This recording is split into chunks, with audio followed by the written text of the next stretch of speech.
Existe um detalhe curioso sobre lugares abandonados: quanto mais sofrimento, isolamento e tragédias aconteceram em um local, mais relatos estranhos surgem depois. Coincidência?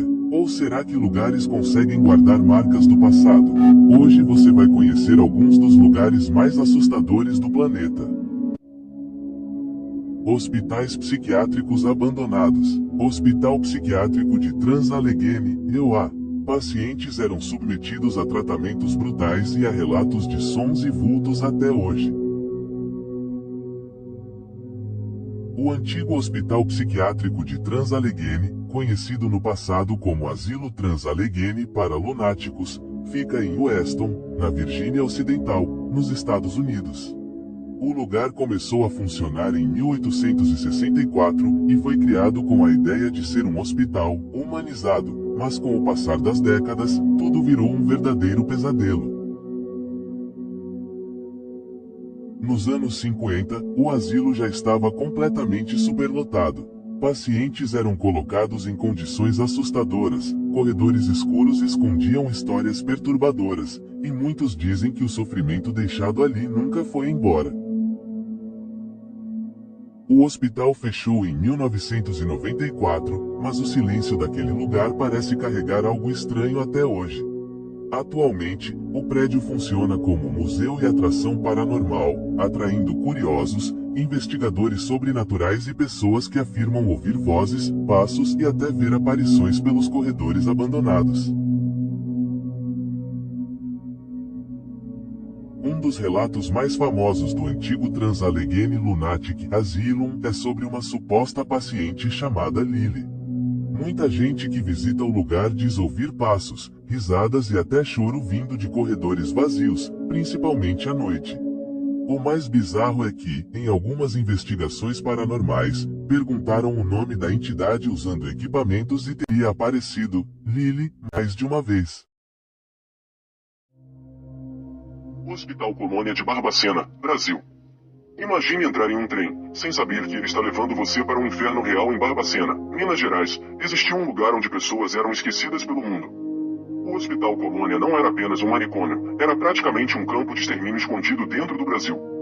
Homens, mulheres e até crianças chegavam amontoados em vagões. Muitos não tinham nenhuma doença mental. Bastava ser diferente, pobre, indesejado, ou simplesmente inconveniente para alguém. Lá dentro, pacientes passavam fome, tomavam banhos gelados no inverno, sofriam eletrochoques e dormiam nus no chão frio. Uma sobrevivente contou que via corpos sendo retirados todas as manhãs, como se aquilo tivesse se tornado rotina. Outro relato descreve crianças pedindo: "Moço, você quer ser meu pai?" Mais de 60 mil pessoas morreram naquele lugar. E durante décadas, quase ninguém falou sobre isso. O Hospital Colônia de Barbacena entrou para a história como o Holocausto brasileiro, uma tragédia tão cruel que parece filme de terror, mas aconteceu de verdade. Muita gente falava que tinha música, nem louco era. Diz que às vezes bebiam as coisas lá, faziam umas besteiras, a política ou algum enguiço empurrava ele como louco. No alto de uma rocha vulcânica, domina o horizonte de Edimburgo. A história do castelo está entrelaçada com o derramamento de sangue e violência. Isso o torna um dos lugares mais assombrados da Escócia. O vento uiva através das muralhas, sussurrando histórias de um passado turbulento. Passos ecoam pelos antigos corredores de pedra. São passos de vivos ou de mortos. À medida que a noite cai, o castelo assume uma aura de mistério. Silhuetas de torres e ameias se estendem em direção ao céu. Dizem que os espíritos do castelo de Edimburgo vagam livremente. Você seria corajoso o suficiente para encontrá-los? A história do castelo de Edimburgo foi escrita com sangue. Serviu como fortaleza militar, residência real e prisão. Nas entranhas do castelo, encontram-se as masmorras. Essas câmaras frias e úmidas já abrigaram inúmeros prisioneiros de guerra. Muitos prisioneiros suportaram condições inimagináveis. Seus gritos desesperados por misericórdia ecoavam, perdidos nas grossas paredes de pedra. A tortura era prática comum dentro dos muros do castelo. Os ecos de sua agonia ainda pairam no ar. Tragédias também ocorreram nos grandes salões do castelo. A realeza teve fins prematuros, e pragas devastaram seus habitantes. Cada morte adicionava mais uma alma perdida à legião espectral do castelo. Ao longo dos séculos, inúmeras almas passaram pelos portões do castelo de Edimburgo. Algumas, ao que parece, nunca partiram de verdade. O castelo abriga um elenco diversificado de fantasmas residentes. Um dos mais famosos é o menino baterista fantasmagórico. Diz a lenda que ele só aparece quando o castelo está em perigo. Sua batida espectral serve como um aviso. Outra fantasma famosa é Lady Glamis, acusada de bruxaria e queimada na fogueira. Dizem que seu espírito desolado vagueia pelas muralhas do castelo. Visitantes relataram ter visto sua forma brilhante. Do tocador de gaita de foles fantasma à entidade sem nome que puxa as roupas dos visitantes, o castelo é um verdadeiro desfile do paranormal. Cada encontro adiciona outra camada ao legado assombrado do castelo.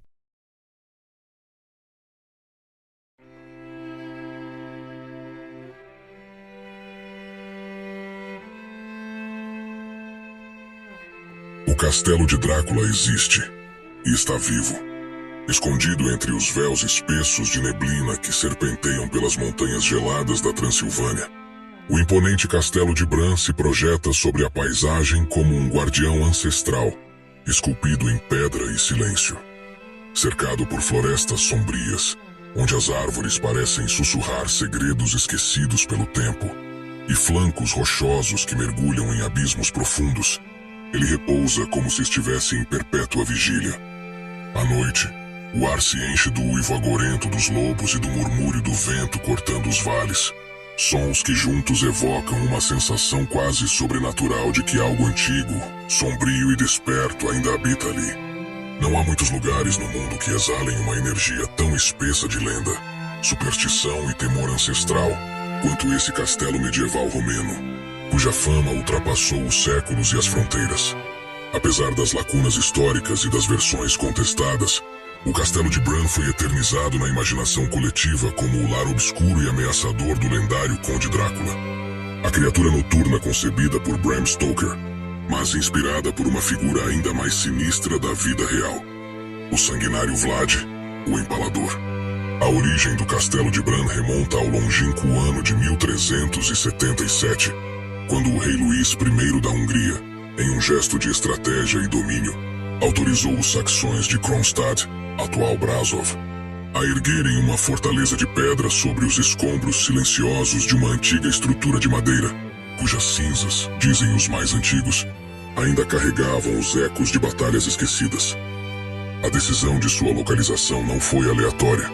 Ela nasceu da necessidade urgente de vigiar, controlar e, se preciso, repelir os horrores que rondavam os confins do reino. O castelo foi construído exatamente sobre uma passagem montanhosa traiçoeira. Um corredor natural que conectava os domínios gélidos da Transilvânia à sombria e instável Valáquia. Uma artéria vital, cercada por lendas e cobiçada por impérios. Bran, então, tornou-se muito mais do que uma fortificação. Transformou-se num bastião contra as ameaças que rastejavam na escuridão. Especialmente as vindas do impiedoso Império Otomano, cuja sombra avançava como uma peste sobre os territórios cristãos. Ali, no topo da encosta, entre névoas e ventos cortantes, ergueu-se uma muralha viva contra a invasão, o caos e o desconhecido. Embora hoje o castelo de Bran seja celebrado mundialmente como o lendário Castelo de Drácula, essa associação é envolta por uma névoa espessa de equívocos, especulações e versões conflitantes da história. A conexão direta entre o castelo e o infame Vlad III, o impiedoso governante da Valáquia, conhecido pelos séculos como Vlad, o Empalador, ou, como os ecos do medo preferem sussurrar Vlad Tepes, é tão tênue quanto perturbadora. A verdade histórica se esconde sob camadas de silêncio e documentos perdidos.